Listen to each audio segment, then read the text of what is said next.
Hindu mythology की एक कहानी तो आपने सुनी ही होगी, जिसमें दो भाई जटायु और संपाति अपने विशाल पंखों के घमंड में आकर शर्त लगाते हैं कि वे सूर्यदेव को छूकर ही वापस आएंगे।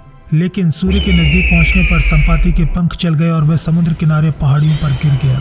कुछ ऐसी ही कहानी एशियन ग्रीक माइथोलॉजी में इकैरस की है, जो उड़ते हुए सूर्य के बिल्कुल करीब पहुंच तो गया, लेकिन मोम से बने उसके पंख पिघल गए और वह समुद्र की तलहटी में डूब गया। असंख्य युगों से ऐसी ही ना जाने कितनी कहानियां मानवता को असंभव को छूने का प्रयास न करने के लिए बार बार सचेत करती हैं। लेकिन क्या मानवता ने कभी किसी चेतावनी को सुना है? आज न सिर्फ हमने सूरज के करीब उड़ने की ही कोशिश की है, बल्कि इसे छूने की भी हिम्मत दिखाई है। जो इकैरस और संपाति नहीं कर पाए, वो नासा के पार्कर सोलर प्रोब ने कर दिखाया है, और यह सूर्य को छूने वाला पहला मानव निर्मित यान बन गया है। Welcome to info space. आइए जानते हैं कि कैसे मानवता और विज्ञान ने सूर्य का स्पर्श कर असंभव को संभव कर फिर से इतिहास लिख दिया।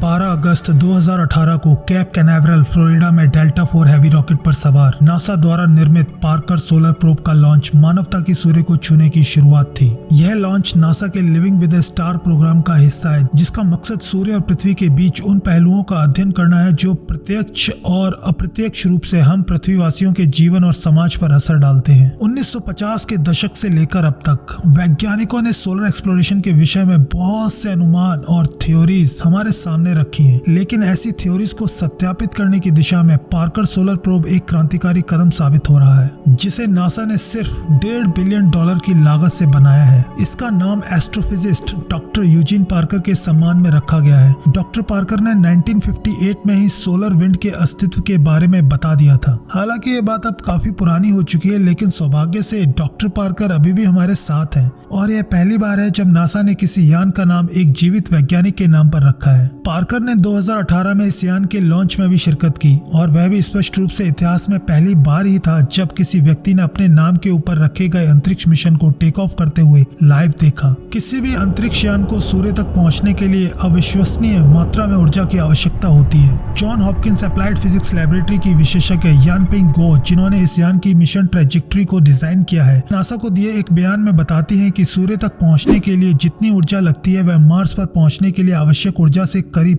55 गुना ज्यादा है, और प्लूटो तक पहुंचने के लिए आवश्यक ऊर्जा से 2 गुना ज्यादा है। माना कि सूर्य का गुरुत्वाकर्षण बल इतना ज्यादा होता है कि वह सोलर सिस्टम के दूसरे ग्रहों को अपनी पोजीशन पर अपेक्षाकृत यानी रिलेटिवली स्थिर रखता है, और इसी के कारण सारे ग्रह सूर्य की परिक्रमा करते हैं। और ऐसे में किसी को भी लग सकता है कि सूरज तो अपने प्रचंड गुरुत्व से इस अंतरिक्ष यान को अपनी तरफ खींच ही रहा होगा। फिर इतने सारे ईंधन के साथ डेल्टा 4 हैवी जैसे सबसे ताकतवर रॉकेट की क्या जरूरत पड़ गई? तो आपकी ये गलतफहमी दूर कर देते हैं। हमें ईंधन की आवश्यकता इस यान की गति बढ़ाने या एक्सेलरेट करने के लिए नहीं, बल्कि इसकी गति डिसेलरेट करने के लिए पड़ी है। देखिए, हमारी पृथ्वी 67,000 माइल्स पर आवर की स्पीड से सूर्य की परिक्रमा करती है, और जब कोई वस्तु पृथ्वी से इस स्पीड के साथ निकलती है तो वह आसानी से अपने ऑर्बिट से डेविएट होकर किसी भी तरफ जा सकती है। पार्कर सोलर प्रोब को सूर्य के केंद्र तक पहुंचाने के लिए सबसे पहले इसकी स्पीड को पृथ्वी की स्पीड की तुलना में 80% तक कम किया गया। ऐसा करने के लिए इस यान को 53,000 माइल्स पर आवर की स्पीड से पृथ्वी के ऑर्बिट की विपरीत दिशा में घुमाया गया। ऐसी स्थिति में यह पृथ्वी की अपेक्षा एकदम मोशनलेस हो गया और सूर्य के गुरुत्वाकर्षण के सामने आत्मसमर्पण कर उसकी ओर गिरने लगा, और इतनी तेजी से गिरता गया कि पार्कर स्पीड के मामले में अब तक का सबसे तेज मानव निर्मित ऑब्जेक्ट बन गया है। अगर कोई आपसे पूछे आखिर कितना तेज,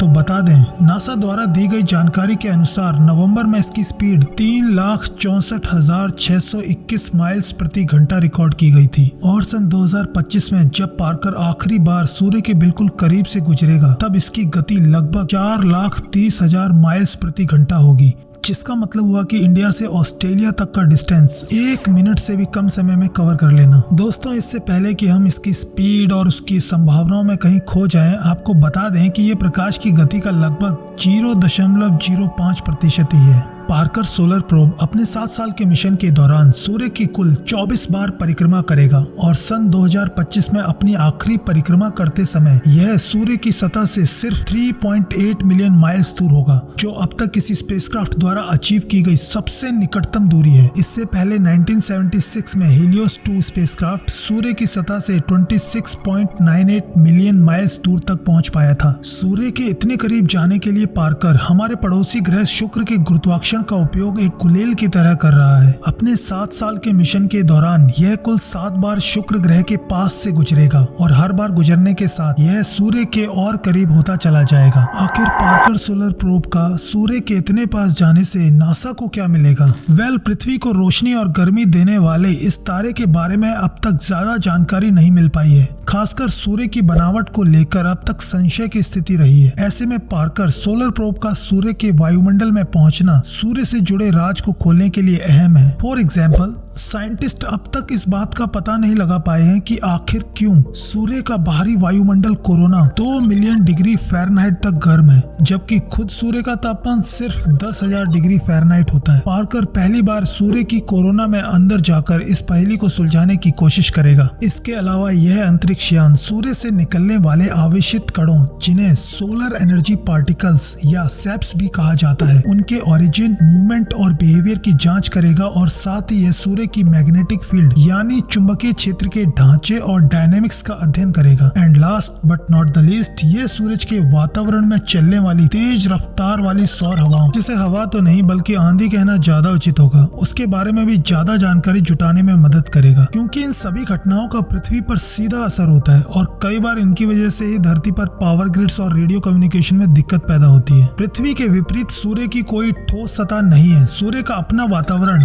फोटोस्फीयर दिखने में ऐसा होता है। यह सूर्य की ग्रेविटेशनल और मैग्नेटिक फोर्स के द्वारा सूर्य की कोर से बंधा हुआ मैटर है। जैसे जैसे बढ़ती गर्मी और दबाव इस मैटर को सूर्य से दूर धकेलते हैं, यह मैटर एक ऐसे पॉइंट पर पहुंच जाता है जहां सूर्य का गुरुत्वाकर्षण बल और मैग्नेटिक फोर्स इसे अपने अंदर बनाए रखने के लिए काफी कमजोर हो जाते हैं। इस पॉइंट को एल्फन क्रिटिकल सरफेस कहते हैं, जहां सोलर एटमॉस्फेयर का अंत हो जाता है और सोलर विंड की शुरुआत होती है। अब तक वैज्ञानिक इस बात का पता लगाने में अनिश्चित थे कि एल्फन की यह महत्वपूर्ण सतह कहाँ है, लेकिन 28 अप्रैल 2021 को पार्कर सोलर प्रोब सूर्य की कोरोना में अपनी 8वीं उड़ान के दौरान एल्फन तक पहुंच गया और इसके साथ ही वैज्ञानिकों को एल्फन क्रिटिकल लेयर की सटीक जानकारी भी मिल गई, जो 18.8 सोलर रेडियस यानी सूर्य से लगभग 8.1 मिलियन मील ऊपर मैग्नेटिक पार्टिकल्स के बीच मौजूद है। हालांकि इससे पहले भी 2019 में पार्कर सोलर प्रोब ने सोलर विंड में मौजूद जिगजैग आकार के मैग्नेटिक स्ट्रक्चर्स की डेवलपमेंट को पॉइंट आउट किया था,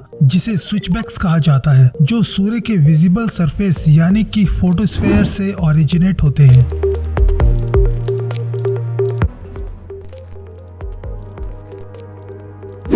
नासा के साइंस मिशन डायरेक्टरेट के हीलियोफिजिक्स डिवीजन की निदेशक निकोला फॉक्स की इस अनाउंसमेंट के साथ ही पूरे वर्ल्ड में इस बात की पुष्टि हो गई कि पार्कर वास्तव में सूरज के वातावरण में 28 अप्रैल 2021 को अपनी 8वीं उड़ान भरने के दौरान ही प्रवेश कर गया था। लेकिन नासा ने इस इवेंट को 8 महीने बाद 14 दिसंबर 2021 को क्यों कंफर्म किया? क्योंकि पार्कर ने सूर्य के आउटर सरफेस कोरोना में हो रही एनर्जी रिएक्शन से रिलेटेड जो डेटा कलेक्ट किया था, उसको एनालाइज करने में नासा को 8 महीने का समय लग गया, ताकि यह सुनिश्चित किया जा सके कि पार्कर ने वाकई में सूर्य को स्पर्श कर उस ऐतिहासिक मिशन को कामयाबी के साथ पूरा कर लिया है जिसके लिए इसे बनाया गया था। तो वास्तव में 28 अप्रैल को पार्कर ने वहां ऐसा क्या देखा जिसने एस्ट्रोफिजिक्स कम्युनिटी में हलचल पैदा कर दी?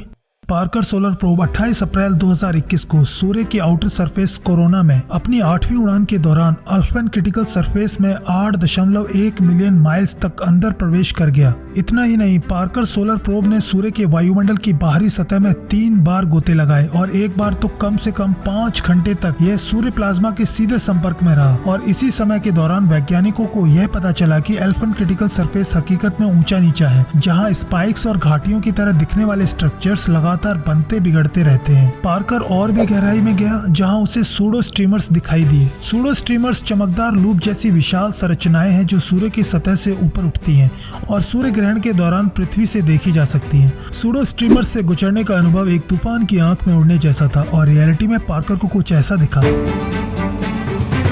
पार्कर सोलर प्रोब की इस अमेजिंग जर्नी का अब तक का सबसे बड़ा कारनामा सूर्य की कोरोना लेयर के भीतर से पहली बार इन इमेजेस का लिया जाना और उसके द्वारा बनाया गया यह शानदार 13 सेकंड का टाइम लैप्स वीडियो है। आइए पार्कर पर लगे वाइड फील्ड इमेजर द्वारा कैप्चर की गई कुछ इनक्रेडिबल इमेजेस को देखते हैं। यह इमेज कोरोनल स्ट्रीमर्स के रूप में जानी जाने वाली संरचनाओं की है, जिसे नवंबर 2018 में सूर्य की सतह से 27 मिलियन किलोमीटर दूर से कैप्चर किया गया था। सूर्य की ऊपरी सतह कोरोना से अगर हमारी पृथ्वी या बाकी प्लैनेट्स को देखा जाए तो वह ऐसे दिखाई देते हैं। यह अद्भुत तस्वीर पार्कर ने कोरोना के भीतर से कैप्चर की है। अब उस प्रश्न की बात कर लेते हैं जिसका उत्तर जानने के लिए हम सभी बहुत ज्यादा क्यूरियस हैं। सूर्य के आउटर सरफेस कोरोना, जहां पर तापमान 20 लाख डिग्री फ़ारेनहाइट है, उसके अंदर प्रवेश करने के बाद भी आखिर पार्कर सोलर प्रोब मेल्ट क्यों नहीं हुआ? पार्कर सोलर प्रोब और उसके उपकरणों को क्या सुरक्षित रखता है, इसे जानने से पहले हमें हीट और टेम्परेचर के बीच जो मेन डिफरेंस है उसे समझना जरूरी है। जहां टेम्परेचर सिस्टम में मौजूद पार्टिकल्स की सिर्फ काइनेटिक एनर्जी का माप है, वहीं हीट एक प्रणाली के भीतर मॉलिक्यूल्स के बीच जो टोटल एनर्जी का ट्रांसफर होता है उसे कहते हैं। सूर्य की कोरोना यानी आउटर सरफेस लेयर की बात करें तो यह बहुत पतली है और इसमें बहुत ही कम ऐसे पार्टिकल्स हैं जो वास्तव में टोटल एनर्जी ट्रांसफर कर सकें। लेकिन हाँ, ये पार्टिकल्स बहुत तेजी से मूव करते हैं, जिसके कारण यहाँ टेम्परेचर तो ज्यादा होता है लेकिन बहुत ही कम एनर्जी या हीट अंतरिक्ष यान तक ट्रांसफर हो पाती है। आसान शब्दों में यह डिफरेंस कुछ ऐसा होता है जिसका अनुभव आपको अपना हाथ हॉट ओवन में रखने और उबलते पानी में डालने के बीच महसूस होगा। हालांकि ऐसा कोई भी अनुभव करने की हम आपको सलाह नहीं देते। पार्कर सोलर प्रोब को सूरज की गर्मी से बचाने के लिए 4.5 इंच मोटी कार्बन कंपोजिट फोम की एक हीट शील्ड भी लगाई गई है, जिसे थर्मल प्रोटेक्शन सिस्टम कहते हैं, जो कि करीब 2500 डिग्री फ़ारेनहाइट तक का तापमान सहन करने में सक्षम है। सूरज की तरफ रहने वाले इस यान के हिस्से में प्लाज्मा स्प्रे के रूप में एक सफेद सिरेमिक कोटिंग की गई है जो गर्मी को डिफ्लेक्ट करने का काम करती है और पार्कर पर लगे डेलिकेट साइंटिफिक इंस्ट्रूमेंट्स को प्रोटेक्ट करने के साथ साथ वहां का टेम्परेचर सिर्फ 30 डिग्री सेल्सियस तक बनाए रखती है, जबकि सूर्य की तरफ रहने वाले हिस्से का तापमान 1400 डिग्री सेल्सियस तक पहुंच जाता है। साथ ही इस यान को ठंडा रखने के लिए 1 गैलन डी आयोनाइज्ड वाटर करीब 3.7 लीटर पानी का इस्तेमाल कूलेंट के तौर पर किया गया है।